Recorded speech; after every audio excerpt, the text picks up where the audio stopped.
thought I'd come out here to the bean field.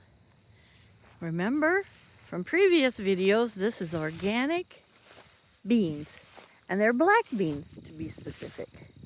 And I learned from my dad that my sister, who works at one of the Star of the West elevators in the thumb here, that they asked a bunch of their farmers that planted beans, you know, that we're going to do soybeans, if they would do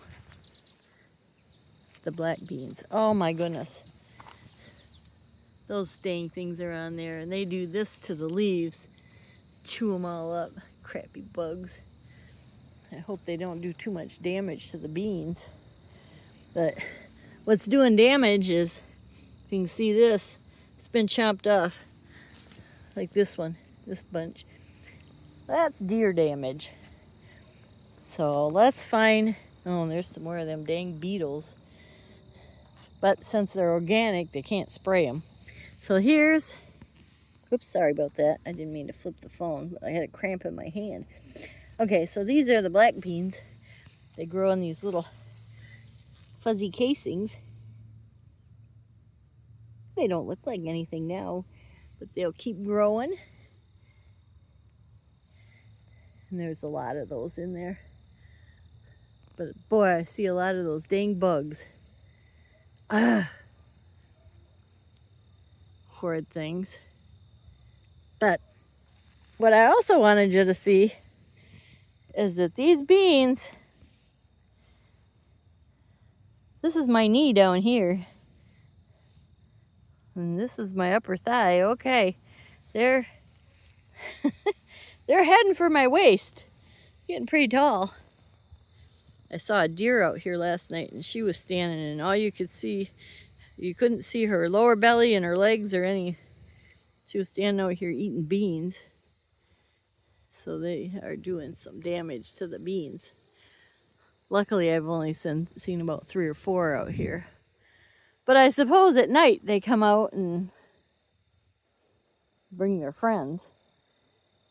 But what bothers me and really concerns me is this damage from those crummy, whatever, Japanese beetles or whatever they're called.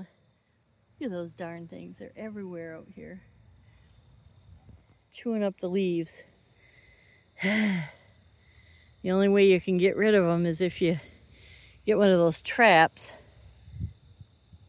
But so many of them get in those traps that you have to empty them every day. And then I read that when you put out one of those traps, it draws them around for miles to come to your trap.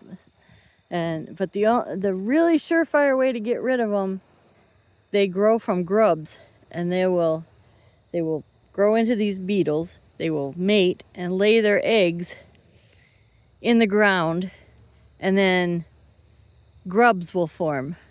And when you'll get grubs in your lawn, and the way you know that is if you get the skunks digging holes in your yard. And that's how you know you have grubs. So if you call a guy like Sean Klinkman, and he's Thumb Lawn, and he comes and he sprays our lawn for grubs. These beans are beautiful. But anyway, have your lawn sprayed for grubs in the spring, and that will cut down on how much damage you have from skunks. Having skunks in your yard, you know, is kind of bad when you have dogs. But the skunks will dig holes in your yard. And people don't like seeing those holes in their lawn. So get you some grub control to control these beetles, and to control the grubs, then you control the skunks and keep them out of your yard too.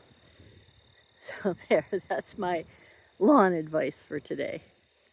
And I don't know if you can see it, but I keep telling Blaine, Merchant's Elevator, which is now Star of the West, looks gray right now. Those are painted white. They're white, but for some reason the sun is behind a cloud over behind me. I'll go over here real fast, won't I?